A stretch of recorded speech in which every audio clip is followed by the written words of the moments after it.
நீங்கள் ஏன் தொழுவதில்லை என்று. அதற்கு அவர் சொன்ன பதில், நாம் ஏன் தொழ வேண்டும் என்று கேட்டார். அதற்கு நான் கூறினேன், மறுமையில் சொர்க்கத்தை பெற்றுக்கொள்வதற்காக நம்ம தொழணும் என்று நான் கூறினேன்.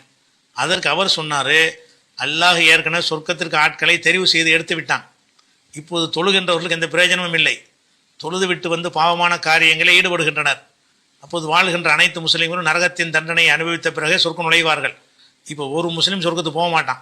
ஆகவே நாம் ஏன் பிரயோஜனமற்ற செயலை செய்ய வேண்டும் என்று பதில் கூறினார். இது குறித்து சிந்தித்தால் சரி போன்றுதான் தோன்றுகிறது. இவரின் இந்த நிலைக்கு மார்க்கம் சொல்லும் பதில் என்ன அப்படின்னு கேட்குறாரு. அதாவது இது இவர் கேட்குறது, பைல்வான்கிறவர் காத்தான்குடி, இலங்கையில் காத்தான்குடிங்கிற ஊரில் பைல்வான் ஒருத்தர் இருந்தார். அவர் என்னன்னு கேட்டால் எல்லாமே அல்லாங்கிற கொள்கை. இந்த இப்னு அரபி சைத்தான் இருந்தான்ல, அவனுடைய கொள்கையில் உள்ள ஆள் யார்? இப்னு அரபி. இந்த ரவுஃபுன்லாம் போயிருக்கார்ல காத்தான்குடியில், இந்த ஆளுக்கெல்லாம் என்னன்னு கேட்டால் எல்லாம் கல் அல்லா, மண் அல்லா, மரம் அல்லா, ராமர் அல்லா, சிவன் அல்லா, நானு அல்லா, நீனு அல்லாங்கிறவங்க இந்த அறமண்டல் கூட்டவங்கெல்லாம். அறமண்டல் கூட்டம் ஒன்றும் தனித்தனியாக இருக்கும்பொழுது என்ன செய்கிறாங்க, எல்லாம் ஒன்றுங்கிறாங்க. இது மோஸ்ட்லி இது டைம் கிளார்க்குன்னா இது தான் இதான் அதுன்னு ஒத்துக்குறீங்களா? தோசை தான் ரொட்டி தான் தோசைன்னு ஒத்துக்குறீங்களான்னா ஒத்துக்கிற மாட்டீங்க. ஒவ்வொன்றும் தனித்தனிங்கிறது சாதாரண ஒரு மூளை உள்ள எல்லாருக்குமே தெரிகிறது. அப்போ இவன் என்ன செய்கிறான்னு கேட்டால், அல்லா தான், நான் தான் அல்லாவே நம்ம இறங்கி ஈடுபாடு கொண்டோம்னு சொன்னால் நம்மளே அல்லாவாயிருவோம் இப்படிங்கிற ஒரு கொள்கையை இந்த ரவுபுக்கு முன்னாடி சொன்னவன் அந்த காத்தாங்குடி பயில்வான்கிறவன். அவனுக்கு பின்னாடி ஒரு கூட்டம் போனாங்க. அப்போ ஏகத்துவம் இடித்து வந்த பிறகு அவனுடைய அடக்க ஸ்தலத்தையெல்லாம் இடிச்சு நொறுக்குனாங்க. பெரிய வரலாறுலாம் இருக்குது.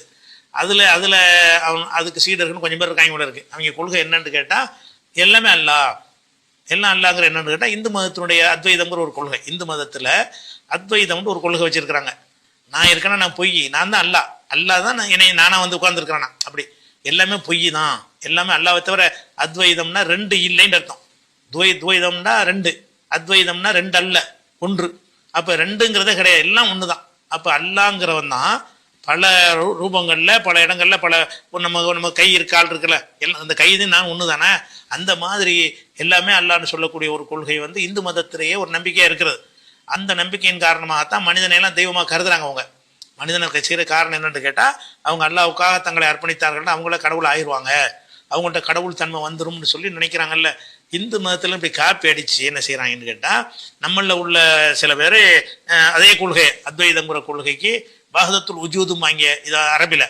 வஹதத்துல் உஜூதுன்னா இருக்கிறது ஒன்று தான், லா மௌஜூத இல்லல்லா, அல்லாஹ் தவிர பாக்கியெல்லாம் இல்லை, இருக்கு பாக்கி எல்லாமே இல்லவே